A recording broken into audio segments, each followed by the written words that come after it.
మన ప్రభు అయిన యేసు క్రీస్తు నామంలో మహిమగల సంఘం జీసస్ కాలింగ్ మినిస్ట్రీ మహిమగల సంఘం తరపున మీ అందరికీ నేను హృదయపూర్వకంగా ధన్యవాదాలు తెలియజేస్తున్నాను. వందనాలమ్మా. బాగున్నారమ్మా? బాగున్నారా? బాగుంటే ఏం చేయాలి? హల్లెలూయా. చాలా సంతోషం. బాగున్నారు కదమ్మా? ప్రతి ఇంటిలో సమాధానం కలిగి ఉండండి. దేవుడు మిమ్మల్ని విడిపించి మిమ్మల్ని గొప్పవారిగా చేసేది భూమి పైన. హల్లెలూయా. సమాధానం కలిగి ఉండండి. ఎందుకంటే సమయం మనకు లేదు కనుక మనము సమయాన్ని సద్వినియోగం చేసుకుని అజ్ఞాని వలె కాకున్నట్లు మనం జ్ఞానంతో నడుచుకోవాలి. అందుకే దేవుని మాటలు మన జీవితాన్ని మార్చేస్తాయి, మన బ్రతుకును మార్చేస్తాయి. మనం చక్కగా దాని మీద శ్రద్ధ ఉంచితే చాలు, ఆయన విశ్వసిస్తే చాలు, గొప్ప మేలులు మీరు పొందుకున్న వ్యక్తులై ఉంటూ ఉన్నారని లేఖనాలు సెలవిస్తున్నాయి. సహోదరి సహోదరుడా, నీవు మాట్లాడడం నిదానించాలి, వినడానికి వేగిలపడాలి. మరి మాట్లాడించే మాటలు కూడా జాగ్రత్తగా క్రైస్తవుడు మాట్లాడడం నేర్చుకోవాలి. ఎట్లా పడితే అట్లా నువ్వు మాట్లాడడానికి వీలు లేదంటాడు దేవుడు. వీలు లేదు. నీ నోటికి ఏం పెట్టుకోమన్నాడు? చిక్కము పెట్టుకో. చిక్కం అంటే ఏంటండి? ఎద్దుల్ని ఎడజెంతులు వేస్తూ ఉంటారు అనుకోండి, పొలాల్లోనూ చెనిక్కాయలు వేసింటారు కదండి పంట. దాంట్లో ఏం చేస్తారమ్మా? ఎద్దుకి చిక్కం పెడతారు. ఎందుకు పెడతారు? అది ఆ పంటను పాడు చేయకూడదని, దాన్ని తినకూడదని, క్రమంగా ఉండాలని, క్రమశిక్షణగా ఉండాలని. ఏమండి? అందుకే దాన్ని పెట్టేవారు. క్రైస్తవులు కూడా ఎలాంటి ఉండాలి తెలుసా? ఆ చిక్కము పెట్టుకునేవారై ఉండాలి. నోరు నీ అదుపులో ఉంచుకోవాలి, నీ క్రమశిక్షణ కలిగి ఉండాలి. దేవునికి అవమానం తీసుకుని వచ్చేవారుగా ఉండకూడదు. దేవునికి ఇష్టమైన వారుగా నీవు జీవించాలి. ఆయన నిన్ను నీ ద్వారా మహిమ పొందాలని ఆయన ఎదురు చూస్తూ ఉన్నాడు. సహోదరి సహోదరు, మనమందరం కలిసి మరి ఈ లోకంలో జీవిస్తూ ఉన్నాం. ఆయన ఇచ్చిన ఆయుష్లో మనం పొడిగించుకొని దేవుడు మమ్మల్ని రోజు రోజుకి రాత్రి అనక పగలనక దేవుడు మమ్మల్ని ఏం చేస్తాడు? రాత్రి అనక కునకక నిద్రపోలేని దేవుడు. ఏం చేస్తాడు? కునగడు, నిద్రపోడు. అలా కాపాడుకుంటూ వస్తున్నాడు కాబట్టి మీరంతా కూడా క్షేమంగా ఉన్నారు. ఆ దేవుడు అలా కాపాడుతున్నాడు కాబట్టి నీ కుటుంబము, నీ తల్లిదండ్రులు, మీ పిల్లలు, మీరు కూడా చక్కగా జీవిస్తూ ఉన్నారు. సహోదరి సహోదరుడు, ఆయన కాపాడలేకపోతే నీవు బ్రతకలేవు, జీవించలేవు, ఉండలేవు. దేవుడు ఉంటేనే, దేవుడు కాపాడుకుంటూ వస్తూ ఉంటేనే నీవు మంచిగా సమృద్ధిగా ఈ లోకంలో జీవించగలవు. హల్లెలూయా. ఒకసారి క్లాప్స్ కొడదామా? చూడండి, ఒక అంశాన్ని బట్టి దేవుడు మనతో మాట్లాడాలని ఆశపడుతూ ఉన్నాడు.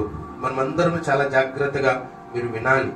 మరి యవ్వనస్తులు ఉన్నారు, మరి బాల్య దశ వాళ్ళు ఉన్నారు, యవ్వన దశ వాళ్ళు ఉన్నారు, వృద్ధాప్య దశలో ఉన్నవారు కూడా ఉన్నారు.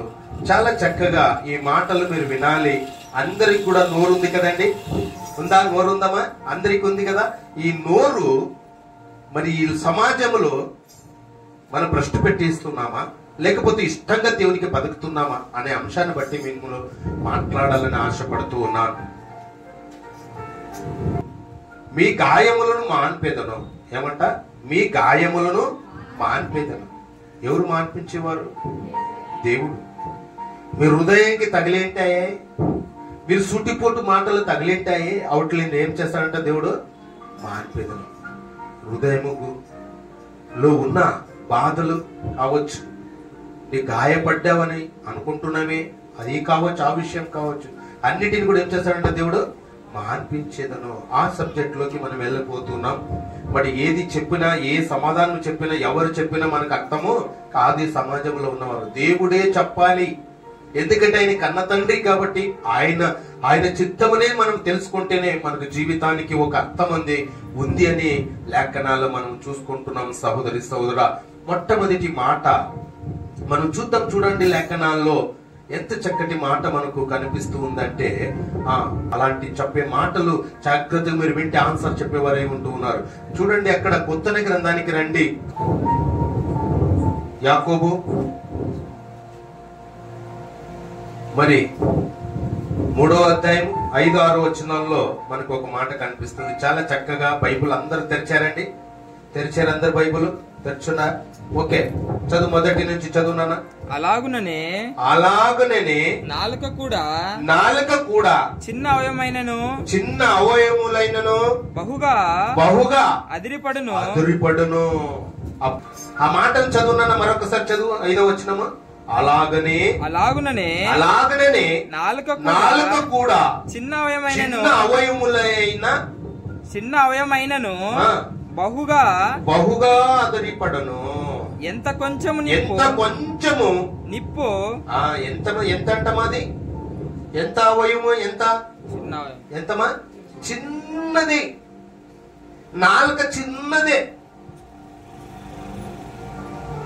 ఎంతమా పెద్దగుందా? ఎంత జంపు ఉందా? ఏమైంది? ఉంది చిన్నది. ఆ చిన్న మాట, ఆ నాలుక అవయములు చిన్నది. మనం చూసుకున్నట్టయితే, ఈ లోకం వైపు మనం వెళ్ళినట్టయితే, ఈ కోర్టులు తీసుకోండి. కోర్టులో ఏమి మాట్లాడేదండి? చిన్న నాలుకనే. అక్కడ మాట్లాడే మాటలు బట్టి అక్కడ తీర్పు తీర్చాల్సి వస్తుంది. అక్కడ సాక్ష్యాలు బట్టి తీర్పు తీర్చాల్సి వస్తుంది. అక్కడ ఏదైతే మాట్లాడుతున్నారో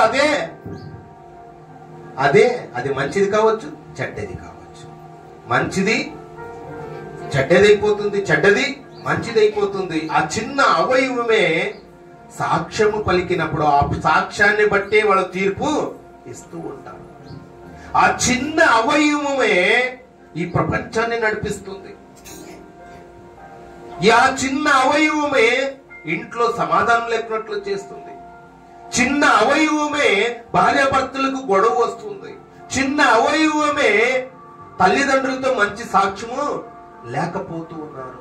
విద్యార్థులు అందరి దగ్గరికి కూడా ఈ ప్రపంచంలో ఉన్నది ఆ చిన్న అవయవమే. అర్థమవుతున్నాయన్న మాటలు? అర్థమవుతున్నాయమ్మా? అర్థమైతే ఒకసారి క్లాప్స్ కొడదామా? ఆ చిన్న మాట వల్ల, ఆ మాటల వల్ల ఏమైపోతుంది? సమాజము భ్రష్టు పెట్టిపోతుంది. భ్రష్టు పెట్టించి ఉన్నారు. ఈ సమాజంలో చిన్న అవయవమే ప్రపంచాన్ని నాశనం చేయబోతూ ఉంది. ఆ నాశనం చేయబోయే మాటలు మీరు జాగ్రత్తగా మీరు వింటే, మీరు ఆ నాశనము నుండి, ఆ నరకము నుండి మీరు తప్పించబడతారు. సహోదరి సహోదరుడా, మరి ఏది మాట్లాడుతున్నారు? అది అవయవము. చూద్దాం, ముందు చదువునా. ఎంత కొంచెము నిప్పు ఎంత విస్తారమైన అడవిని తగలబెట్టును. చూసావా? నిప్పెంతమా? కొంచెం. పుల్ల ఎంత? కొంచెమే. అగ్గి పుల్ల ఎంత? చూసారు? అగ్గి పుల్ల ఎంతమా? కొంచెమే. ఎంత పెద్ద అడవినైనా తగులు పెడుతుంది. చూసావా? కొంచెం అవయవమే సమాజాన్ని భ్రష్టు పెట్టించేస్తుంది. ఒకరి మీద ఒకరి నమ్మకం లేకున్నట్టు చేసేస్తుంది. తల్లి మీద భార్యకి, తల్లి మీద తండ్రి, తండ్రి మీద పిల్లలు, పిల్లల మీద చూడండి ఎలాంటి సమాజం అంటే, అత్త మీద కోళ్ళ, కోళ్ళ మీద అత్త. ఏమండి? ఒక చిన్న మాట ఓర్చుకోలేకపోయినా లేదా దూషించి మాట్లాడినా ఏం జరిగిపోతాయి? ఇంట్లో గొడవలు. సమాధానం ఉంటుందమ్మా? ఉంటుందా? ఉండదు. ఆ చిన్న అవయవమే ఈ లోకంలో ఏలుతూ ఉందండి. ఆ చిన్న అవయవం గురించి మీరు జాగ్రత్తగా మీరు విన్నట్టయితే, మీరు సత్యమేదో తెలుసుకోవాలి. ఆ సత్య దేవుని గురించి మీరు తెలుసుకుంటే మీరు దాని నుండి తప్పిపోరు. అలాంటివి ఏ వచ్చినా కూడా నీవు నిలకడగా ఉండి గొప్ప సాక్షిగా నీ బ్రతకాలని దేవుడు కోరుతూ ఉన్నాడు. చప్పట్లో కొడదాం దేవుని మహిమ. చదువు 6వ వచనం. నాలుక అగ్ని అయి మన అవయములు ఉంచబడిన పాప ప్రపంచమే సర్వ శరీరమునకు మాలినము కలగజేయచ్చు ప్రకృతి చక్రమునకు చిచ్చు పెట్టును. అది ప్రకృతిలోనే ఏం పట్టిందంట? చుచ్చు పెడుతుంది. ముస్లమ్మ ముచ్చట్లు చెప్తూ ఉంది. అడవినే చిన్న అగ్గి నిప్పు తగులు పెడుతుంది. చిన్న అవయవమే సమాజాన్ని భ్రష్టు పెట్టిస్తుంది. ఆ మాటలే చూడండి ఎంత ఘోరమైనవి. ఆ మాటల వల్ల తీర్పిస్తే కోర్టుకి శిక్ష, ఉరి శిక్ష, లేకపోతే జైలు శిక్ష. అర్థమవుతుందండి? అర్థమవుతున్నాయా? ఎంత ప్రకృతినంట ఏం చేస్తాడంట? ప్రకృతిని చక్రమునకు చిచ్చు పెట్టెను, అది నరకము చేత చిచ్చు పెట్టబడును. ఏమంట? నరకము చేత చిచ్చు పెట్టబడును. చుచ్చు పెట్టబడను అంటే దాని పని ఏంటంటే చుచ్చు పెట్టడమే, తగులు పెట్టడమే, కొట్లాట పెట్టడమే, సమాధానం లేకపోవడమే, ఒకరి మీద ఒకరు అండర్స్టాండింగ్ లేకపోవడమే, ఒకరంటే ఒకరు ప్రేమ లేకపోవడమే.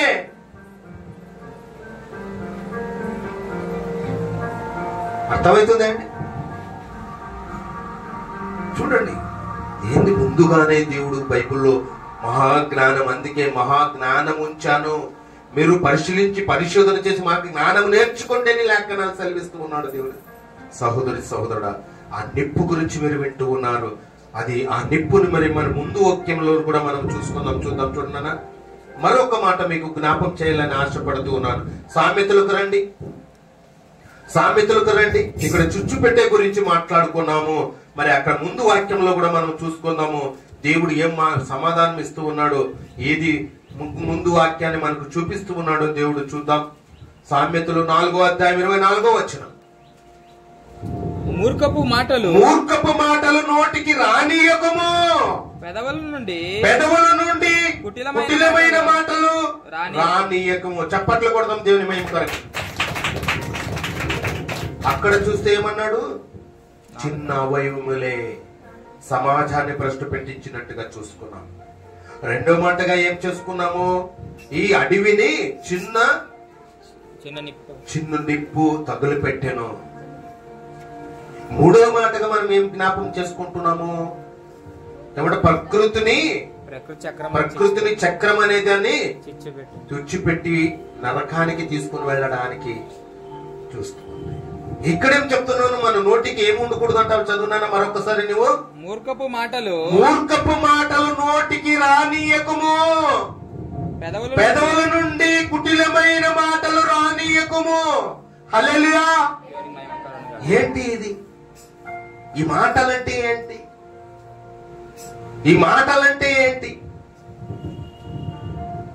మూర్ఖపు మాటలు. క్రైస్తవుడా, ఓ క్రైస్తవుడా, ఈ రోజు తెలుసుకోవాల్సిన విషయాలు దేవుడు మీ అందరితో సూటిగా మాట్లాడుతూ ఉన్నాడు. మీ ఇంట్లో సమాధానం లేక ఉన్నారా? సమాధాన పడండి. గొడవలకు, కక్షాలు, భేదాలు, అసహ్యాలు ఎందుకు వస్తాయంటే ఈ చిన్న అవయవం నుండే.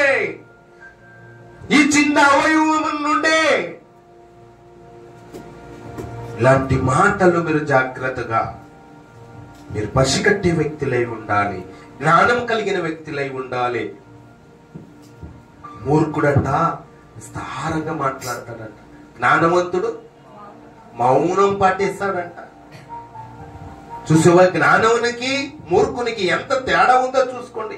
క్రైస్తవునికి ప్రకృతిలో ఉన్న వారికి కూడా అంత తేడా ఉండాలి. సహోదరుడా, నువ్వు తెలుసుకున్న వ్యక్తివై ఉండాలి, నీ జ్ఞానమును పొందుకున్న వ్యక్తివై ఉండాలి, ఒక నిజ క్రైస్తవురాలుగా ఉండాలి, ఒక నిజమైన దేవునికి ఇష్టమైన బిడ్డలుగా మీరు జీవించే వ్యక్తులై ఉండాలి, ఆ సత్యం తెలుసుకున్న వ్యక్తులై ఉండాలి, ఆ వెలుగును గురించి మీరు ప్రకటించే వ్యక్తులై ఉండాలి, ఆ వెలుగులోనికి నశించిపోయే ఆత్మలు వెతికి రక్షించే వారిగా నీవు నడిపించే వ్యక్తులై ఉండాలి. లోకంలో మూర్ఖులు ఉన్నారు, తెలియని వారు ఉన్నారు, భ్రష్టు పెట్టించిన సమాజంలో భ్రష్టు పెట్టించిన సమాజకులు అక్కడ లోకంలో ఉంటూ ఉన్నారు. వాళ్ళు చేసేది కరెక్ట్ అని అంటూ ఉన్నారు, కానీ అది కరెక్ట్ కాదని తెలియజేసే బాధ్యతను, భారాన్ని మీదేని లేఖనాలు సెలవిస్తూ ఉన్నాయి. సహోదరుడా, ఓ క్రైస్తవుడా, ఓ క్రైస్తవురాలా, మూర్ఖపు మాటలు నీ నోటికి రానియకూడదు.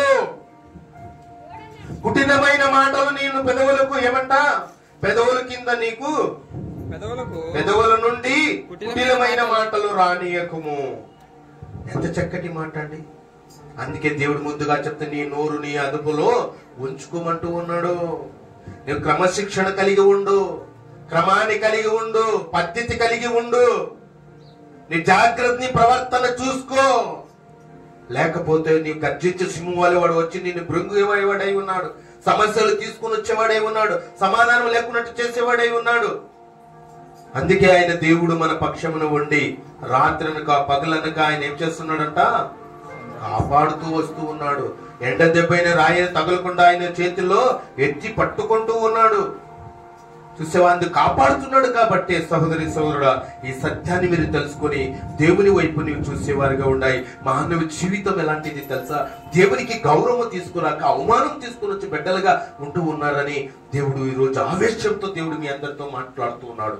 సహోదరి సహోదరుడా, ఎంత చక్కటి మాట దేవుడు మాట్లాడుతున్నాడంటే, అక్కడే చూడండి, కీర్తనలకు రండి. కీర్తనలు అక్కడ దేవునికి అవమానం వచ్చినట్టుగా మానవుడు జీవితాన్ని జీవిస్తూ ఉన్నాడు. అక్కడ చూడండి, కీర్తనలు 4:2 చదువునానా? నరలారా ఎంత కాలము నా గౌరవమును. ఏమంటే ఎవరు గౌరవము? దేవుని గౌరవము, మన తండ్రి అయిన దేవుని గౌరవము అవమానముగా మార్చెదరు. ఎంత కాలము వ్యర్థమైన దానినే ప్రేమించదు. ఎంత కాలము అబద్ధములే వాటిని వెతికెదరు.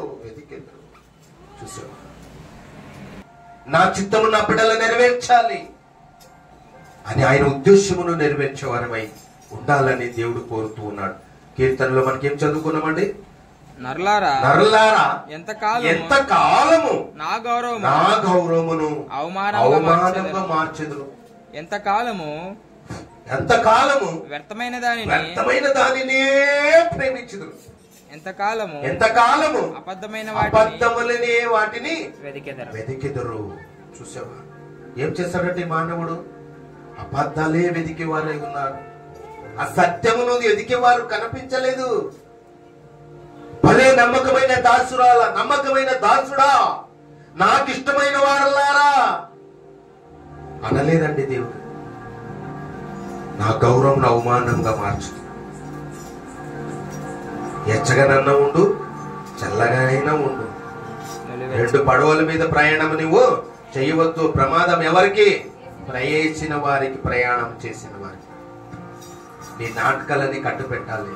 దేవుడి చేతిలో పడుట భయంకరంగా ఉంటుంది శిక్ష. సహోదరి సహోదరుడా, చూసావా, నీ జీవితం మారలేదంటే నీ వేస్ట్. నీ బ్రతుకు మార్చుకోలేదంటే నీ వేస్ట్. నీ పాతాళానికి పోవాల్సి ఉండేది, అగ్నిలో పడివాల్సి ఉండేది. ఎంత చక్కటి మాట మనకు దేవుడు గుర్తు చేస్తూ ఉన్నాడని. మరొక మాట అక్కడే చూద్దాం. చూడండి, కీర్తనలకు రండి. 34వ అధ్యాయం 13-14 వచనంలో ఒక మాట కనిపిస్తుంది చూడనా? చెడ్డ మాటలు పలకకుండా నీ నాలుకను కపటమైన మాటలు పలకకుండా నీ పెదవులను కాచుకొను. పెదవులను ఏం చేసుకోవాలంట? కాచుకో. నీ పెదవులను కాచుకో. నీ దేవుడు పరిశుద్ధుడు గనక నీవు పరిశుద్ధురంగా జీవించు. ఆయన నీతిమంతుడు గనక నీతిమంతుడుగా జీవించు. దేవుడు ఏం చెప్తున్నా మరొకసారి చదువునా? చెడ్డ మాటలు పలకకుండా నీ నాలుకను కపటమైన మాటలు పలకకుండా నీ పెదవులను కాచుకొను. జాగ్రత్త ఉంచుకో. దేవునికి ఇష్టంగా బ్రతుకు సహోదరుడా. దేవునికి ఇష్టంగా బ్రతికినట్లయితే దేవుడు నీకు కృప చూపేవాడై ఉన్నాడు. ఎంత చక్కటి మాటలు మనతో దేవుడు మాట్లాడుతున్నాడు. అక్కడ ఇంకొక మాట మీకు గుర్తు చేయాలని ఆశపడుతూ ఉన్నాను సహోదరుడా. చాలా చక్కటి మాటలు. ఇంతవరకు నాలుగు గురించి మనం విన్నాం. దేవునికి ఇష్టంగా బ్రతకలేకపోయావు. ఇప్పుడు దేవుడు నీ హృదయాన్ని, నీ సూటుపోటు మాటల వల్ల ఎంత బాధపడ్డావేమో. ఈ సమాజంలో నీవు ఎదగాలనుకున్నా నిన్ను నిందల పాలు చేసేరేమో. వారి గురించి మనం విందాం. నీ హృదయాన్ని వైపు చూద్దాం, హృదయం వైపు చూద్దాం. ఒకసారి చూద్దాం. చూడండి, దేవుడు ఏమంటున్నాడు? నీ గాయములను మాన్పెదను అనే మాటలు మనకు కనిపిస్తూ ఉన్నాయి. అక్కడే మాట చూద్దాం. ఇర్మీయాకు రండి. 30వ అధ్యాయం 17వ వచనం. పాతరు ఎవరును లక్ష్య పెట్టని సియోననియు వెలివేయబడినదనియు నీకు పేరు పెట్టుచున్నారు. అయితే నేను నీకు ఆరోగ్యము కలగజేసేదను, నీ గాయములు మాన్పేదను. ఇదే యెహోవా వాక్కు. హల్లెలూయా. దేవునికి మహిమ కలుగును. హల్లెలూయా. దేవునికి మహిమ. మరొకసారి చదువునానా. వారు ఎవరును లక్ష్యపెట్టని సియోననియు వెలివేయబడినదనియు నీకు పేరు పెట్టుచున్నారు. అయితే నేను నీకు ఆరోగ్యమును కలగజేసేదను, నీ గాయములను మాన్పేదను. ఇది యెహోవా వాక్కు. ఏం చేస్తాడంట దేవుడు? ఒకవేళ చుచ్చు పెట్టే మాటలు ఉన్నాయేమో, నోరును అదుపులో ఉంచుకోకున్నట్టుగా నిన్ను నిందించారేమో, అవమానపడ్డావేమో, కుంగిపోతున్నావేమో, నీ బాధపడుతున్నావేమో. ఏం చేస్తాడంటే దేవుడు? నీ బాధను, గాయమును మాన్పేదను. చప్పట్లు కొడదాం దేవునికి ప్రేమకరంగా గట్టిగా కూడా. ఏం చేస్తాడంట? ఆరోగ్యం ఇచ్చేవాడు ఆయనే. ఏమంట? ఆరోగ్యము కలగజేసేదను, ఆరోగ్యమును కలగజేసి నీ గాయములు నేను మాన్పెదను, నీ హృదయమును గాయమును నేను మాన్పెదను. మాన్పించేది ఎందుకు? నీవు చక్కగా ఎదగాలని, చక్కగా ఆయనకి ఇష్టంగా బతుకుతావని, చక్కగా ఆయనకి ఇష్టంగా నీవు జీవించాలని. ఏదేదో అనవసరంగా నీ మనసు ఎటువైపు ఉంచుకున్నట్టుగా ఆయన వైపు నువ్వు చూసినట్టయితే, ఆయన ద్వారాలు తెరిచి ఆకాశ వాక్యాలు విప్పి పట్టజాలంత విస్తారమైన దీవెనలు నీ కుటుంబం పైన, నీ పైన, ఆరోగ్య విషయంలో, నీ ఐశ్వర్య విషయంలో అన్నిటిని కూడా యేసయ్య విడుదల చేసేవాడు ఉన్నాడు. చప్పట్లు కొడదాం దేవుని మహిమకరంగా. నువ్వు పొందుకునే వ్యక్తి అయి ఉండాలని సహోదరుడా నేను కోరుకుంటూ ఉన్నాను. ఎంత చక్కటి మాట మనకు కనిపిస్తూ ఉందండి. మరొక మాట మనం చూసుకున్నట్టయితే అక్కడే చూద్దాం. చూడండి, కీర్తనలు 147 అధ్యాయం 3వ వచనం. ఇక్కడ ఆరోగ్యము ఇచ్చేవాడు ఆయన ఉన్నాడు. చదువున్నాడు. గుండె చెదరని వారిని ఆయన బాగు చేయువాడు, వారి గాయములు గాయములను కట్టువాడు అయి ఉన్నాడు.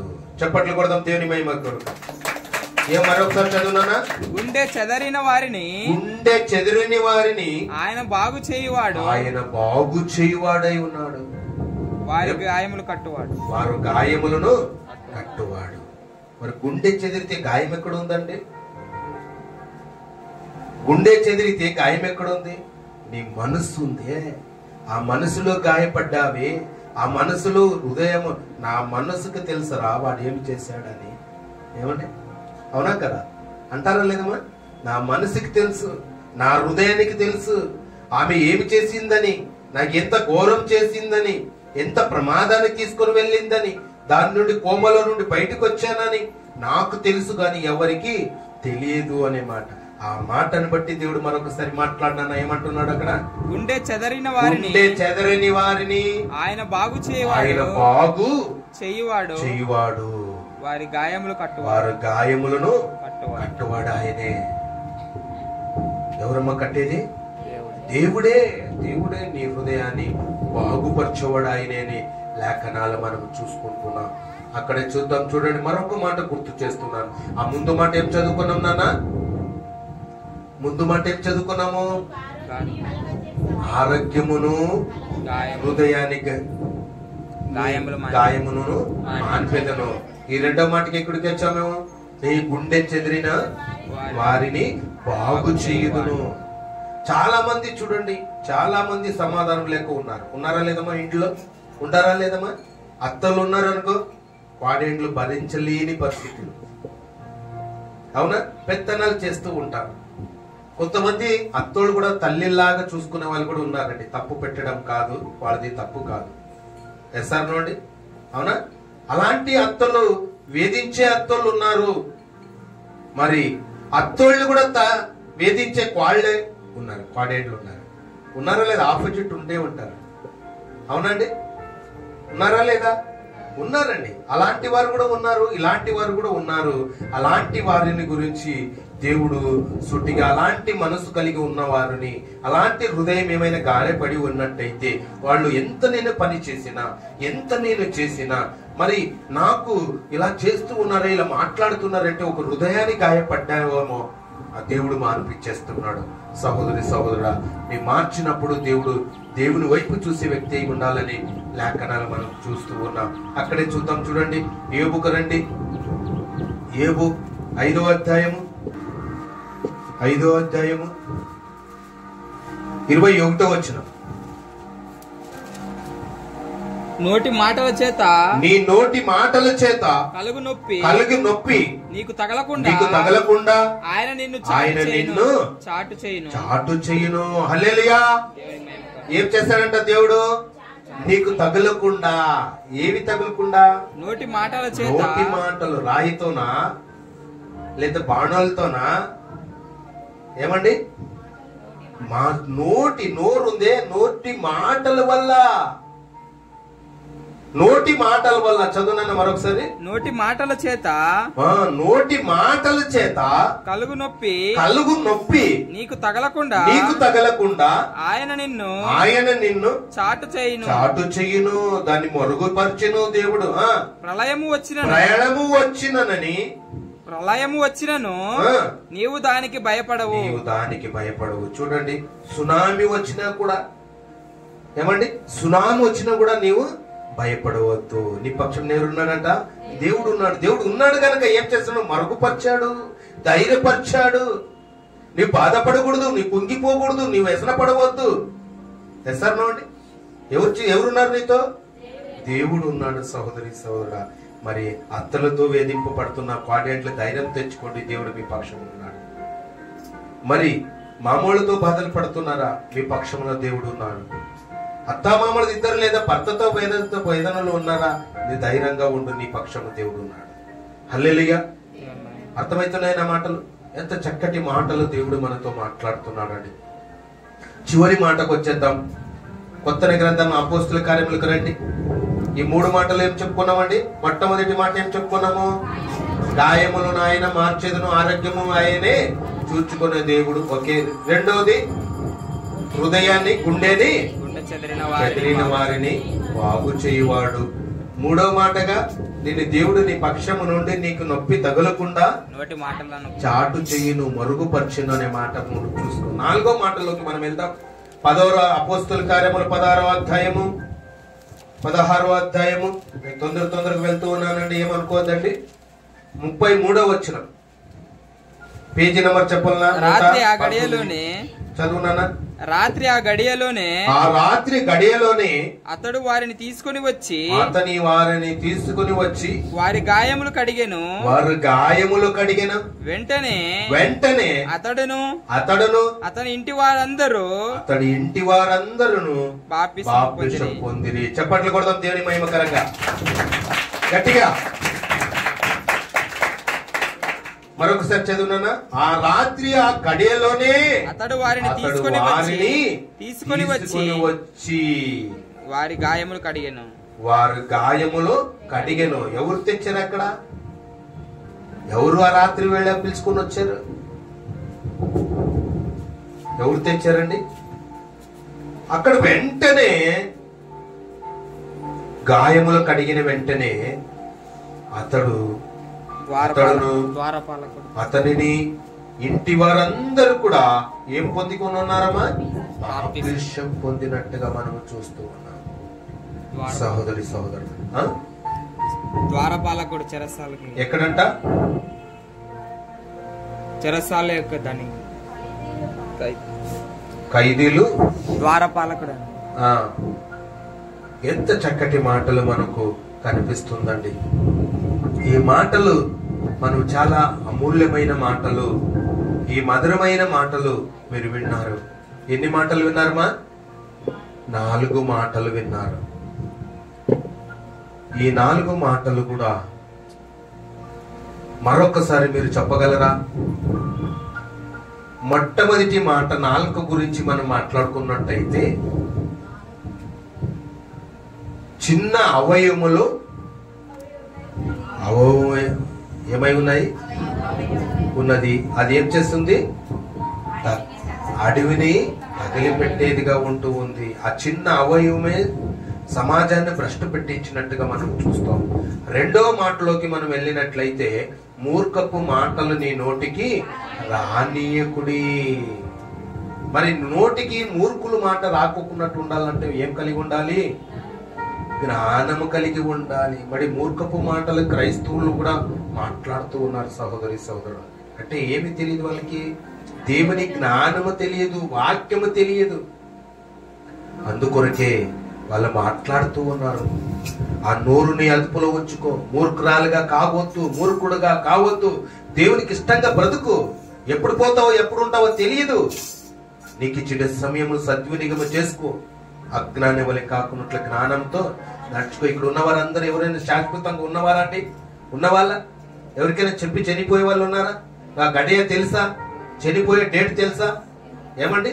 మరి ఎప్పుడు పోతావో తెలియదు. మూర్ఖపు మాటలు నీ నోటికి రానియవద్దు. దేవునికి ఇష్టంగా బ్రతికను నేర్చుకో. దేవునికి రెండవ మాటగా మనం చూసుకో. మూడవ మాటకు చెడ్డ మాటలో పలకకుండా నీ నోటిని కాచుకొనుము. చెడ్డ మాటలు నీ నోటికి రానియవద్దు.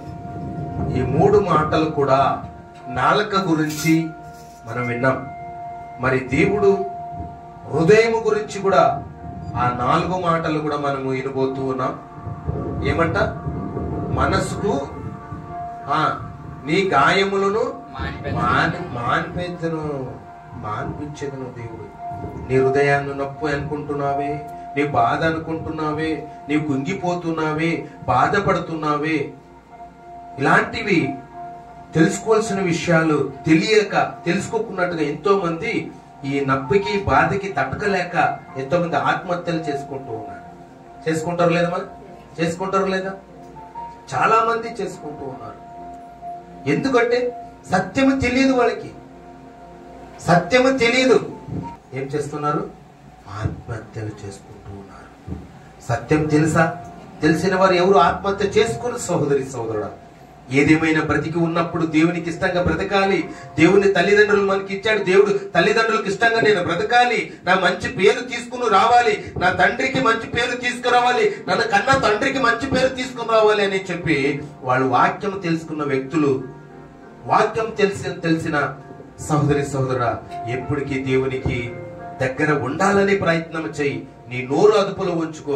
మూర్ఖపు మాటలు నీ నోటికి రానీకున్నట్టుగా నీ గాయమును నిన్ను దేవుడు మరుగుపరచబడై ఉంటూ ఉన్నాడు. అక్కడ ఏమంటున్నాడు? మరి రెండో మాటగా మాటలు ఏమంట? గుండె చెదరిన వారికి బాగు చేయవాడు దేవుడే. దేవుడే నేనేం చేస్తాడంట? మరుగుపరచబడై ఉన్నాడు.